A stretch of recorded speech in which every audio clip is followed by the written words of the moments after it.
कुंभ राशि वाले जातकों नमस्कार। मैं हूं आपका आध्यात्मिक दोस्त आचार्य मोहित और आपके अपने चैनल वेदसार संसार में आपका स्वागत करता हूं। दोस्तों, आज का वीडियो हमारा कुंभ राशि वाले जातक के ऊपर होगा। शनि ग्रह 29 मार्च 2025 को कुंभ राशि को छोड़कर मीन राशि में गोचर करने वाले हैं। शनि के मीन राशि में गोचर करने से आपके जीवन में क्या क्या बदलाव आएंगे, शनि ग्रह की दृष्टि किन किन भावों के ऊपर पड़ रही है तथा उसका क्या परिणाम आपको जीवन में प्राप्त होगा, और शनि आपके कौन से त्रिकोण में गोचर कर रहे हैं तथा आपके जीवन के किस किस पार्ट को प्रभावित करने वाले हैं, इस विषय में हम पूर्ण जानकारी आपको देने वाले हैं। वीडियो काफ़ी विस्तृत होने वाला है, अतः वीडियो को पूरा देखें, बिल्कुल भी स्किप ना करें।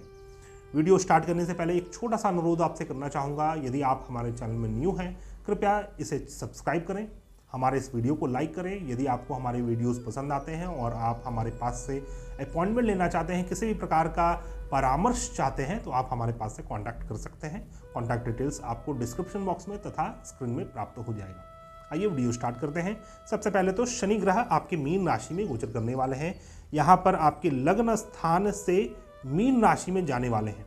लग्न स्थान में शनि पहले यहाँ पर थे आपके, और अब आपके द्वितीय भाव में शनि का गोचर होने जा रहा है। यहाँ पर द्वितीय भाव में पहले से ही राहु ग्रह विराजमान थे, अतः शनि और राहु का यह संबंध स्थापित हो रहा है, शापित दोष का निर्माण हो रहा है।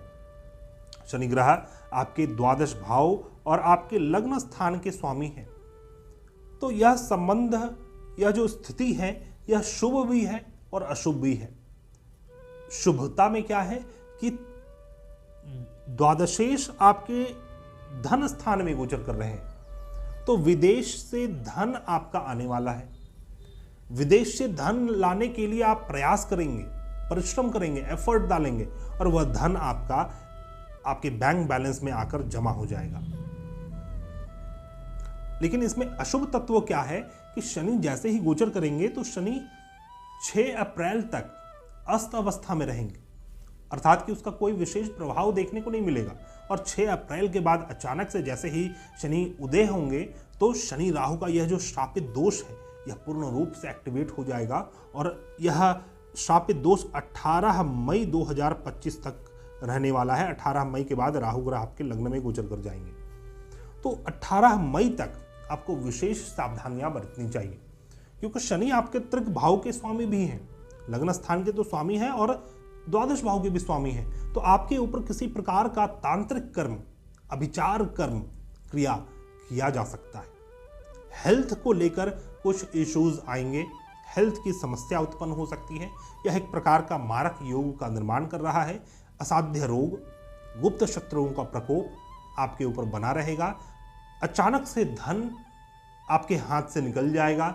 धन अधिक खर्च होने का भी यह समय है 18 मई तक। 18 मई तक आपको अपने धन को बचाना चाहिए, और धन से रिलेटेड कुछ समस्याएं भी आ सकती हैं इस अवधि में आपको। साथ ही साथ हेल्थ रिलेटेड इश्यूज भी उत्पन्न होंगे। बाकी राहु जब आपके गोचर कर जाएंगे 18 मई के बाद, कुंभ राशि में गोचर कर जाएंगे, तो शनि जो द्वितीय भाव में है, इसका शुभ परिणाम ही आपको प्राप्त होगा, क्योंकि शनि आपके सबसे पहले तो द्वादश भाव के स्वामी हैं, अर्थात जीवन में जो भी लॉसेस होगा वह अल्टीमेटली आपके बैंक बैलेंस में ही आकर जमा हो जाएगा। और लग्नेश होकर जब आपके धन स्थान में गोचर कर रहे हैं, तो लग्नेश का धन स्थान में गोचर यह एक प्रकार का धन योग का निर्माण करता है। डेली वेजेस, डेली इनकम आपका बढ़ जाएगा। साथ ही साथ इस अवधि में आपका bank balance, value system, assets, ये सब बढ़ने वाला है। घर परिवार में भी कोई ना कोई वैसे मंगल कार्य होंगे, लेकिन आपको पेशेंस रखना होगा। आपको खुद के अंदर पेशेंस, धैर्य रखना होगा। खुद को एक डिसिप्लिन्ड बिहेवियर में ढालना होगा, और एक स्ट्रक्चर्ड वे समझना होगा कि कैसे you have to behave in your family.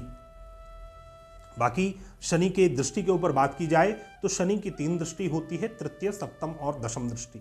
Shani का जो तीसरा दृष्टि पड़ रहा है, यह आपके चतुर्थ भाव में पड़ रहा है, 4th हाउस में पड़ रहा है। और चतुर्थ भाव अर्थात कि जमीन, भूमि, वाहन, मकान, पैतृक संपत्ति, साथ ही साथ आपका अपना कंफर्ट जोन, आपका पर्सनल लाइफ। तो पर्सनल लाइफ में कोई ना कोई बाधा उत्पन्न होगी, कोई ना कोई रुकावट उत्पन्न होगा, कोई ना कोई ऑब्स्टिकल्स आएगा चतुर्थ भाव को लेकर। अर्थात कि आपके आराम में कमी आएगी, सुख में कमी आ सकती है और आपके घर में कोई विपत्ति परेशानी आ सकती है। कोई ना कोई वैसा समस्या अचानक से आएगा जिससे आपको जूझना होगा। शनि का जब भी तीसरा दृष्टि जहां पर भी पड़ता है वह दर्शाता है कि पूर्व जीवन के कुछ वैसे शेष कर्म हैं जो आपको इस जीवन में फुलफिल करने हैं। अर्थात कि इस 2.5 वर्ष के अवधि में आपको अपने माता जी के प्रति, अपने इन लॉज में देखा जाए तो अपने फादर इन लॉज के प्रति जो कुछ वैसे कर्म हैं जो शेष हैं जो आपको करने हैं इस जीवन में, इस अवधि में आपको वह कर्म आप फेस करेंगे वो कर्म, और आपको वह कर्म करना होगा। तभी शनि आपको आराम देंगे, सुख देंगे, अन्यथा यह आपके सुख में कमी उत्पन्न करेंगे और आप विचलित, परेशान और व्याकुल ही रहने वाले हैं इस अवधि में। सुख की कमी आ सकती है, पर्सनल लाइफ आपका थोड़ा रुंड ऑफ हो सकता है, इस चीज़ के लिए आपको सावधान रहना चाहिए। शनि का जो दूसरा दृष्टि है यह सप्तम दृष्टि है जो कि आपके अष्टम भाव में पड़ रहा है। शनि का सप्तम दृष्टि कहीं ना कहीं शुभ माना गया है। जब अष्टम भाव में शनि की यह दृष्टि पड़ जाती है तो अष्टम भाव जो कि दाम्पत्य जीवन का है और गड़े हुए धन का है, सडन इवेंट्स का है और साथ ही साथ गुप्त शत्रुओं का भी है, स्पिरिचुअलिटी का है, सेक्सुअलिटी का है। तो इन चीज़ों में आपको वैसे शुभ फल प्राप्त होगा, धीरे धीरे प्राप्त होगा, लेकिन धीरे धीरे आपके दाम्पत्य जीवन में खुशियां आएंगी, दाम्पत्य जीवन आपका सुखद होगा, दाम्पत्य सुख भी प्राप्त होगा। और जो अंडरग्राउंड की चीज़ें हैं, जो गड़ा हुआ धन है या फिर सहसा अचानक से बड़े धन की प्राप्ति इस अवधि में होगी आपको, और गुप्त ज्ञान की प्राप्ति, ब्रह्म विद्या की प्राप्ति इस अवधि में आपको हो सकती है। स्पिरिचुअल इनलाइटनमेंट आपको इस अवधि में प्राप्त हो सकता है यदि आप स्पिरिचुअल व्यक्ति हैं और स्पिरिचुअल प्रैक्टिसेस को फॉलो करते हैं। बात करेंगे शनि के दशम दृष्टि के ऊपर, तो दशम दृष्टि शनि का आपके एकादश भाव में पड़ रहा है। एकादश भाव में शनि का दशम दृष्टि पड़ना अर्थात कि एकादश भाव को लेकर जीवन में कुछ रिस्पॉन्सिबिलिटीज आएगी। एकादश भाव क्या है? एकादश भाव आपके बड़े भाई बहन हैं, फ्रेंड सर्कल है, नेटवर्क सर्कल है, सोसाइटी का स्थान है, समाज का स्थान है और कर्म स्थान में अपलिफ्टमेंट का स्थान है। तो इस अवधि में आपके ऊपर कार्मिक रिस्पॉन्सिबिलिटीज आएंगी, आपके जीवन में रोल्स एंड रिस्पॉन्सिबिलिटीज बढ़ेगी और आपके कर्म स्थान का कुछ बोझ आपके ऊपर आएगा जिसे आपको बोझ नहीं समझना है, वह आपकी जिम्मेदारी है, उसे जिम्मेदारी की तरह आपको निभाना है। क्योंकि तभी शनि को प्रसन्न किया जा सकता है। जहां पर शनि की दशम दृष्टि पड़ रही है उस भाव को लेकर आपको बहुत ज्यादा जिम्मेदार होना चाहिए। और जहां पर शनि स्थित भी है, शनि जैसे आपके द्वितीय भाव में स्थित है, तो अपने घर परिवार के सदस्यों को लेकर आप बहुत ज्यादा जिम्मेदार आपको रहना है। हो सकता है आपको उसके लिए खुद को सैक्रिफाइस करना पड़े, खुद के खुशियों को सैक्रिफाइस करना पड़े, तो आप उसके लिए भी रेडी रहें, क्योंकि शनि ही आपके जीवन की सच्चाई है। आपको सच्चाई से जो अवगत करवाता है जो ग्रह, वो शनि है।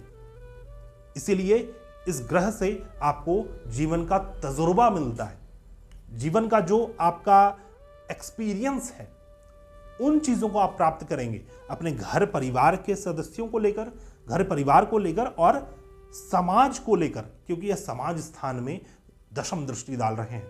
कुछ सामाजिक कार्य में आपको भाग लेना होगा, सामाजिक कुछ फुलफिलमेंट होंगे जो आपको निभाना होगा बाहर निकलकर, अपने कंफर्ट जोन से निकलकर, और इसके लिए आपका डिसिप्लिन्ड बिहेवियर काम आने वाला है और एक प्रकार से स्ट्रक्चर्ड वे में आपको अपने जीवन में काम करना होगा।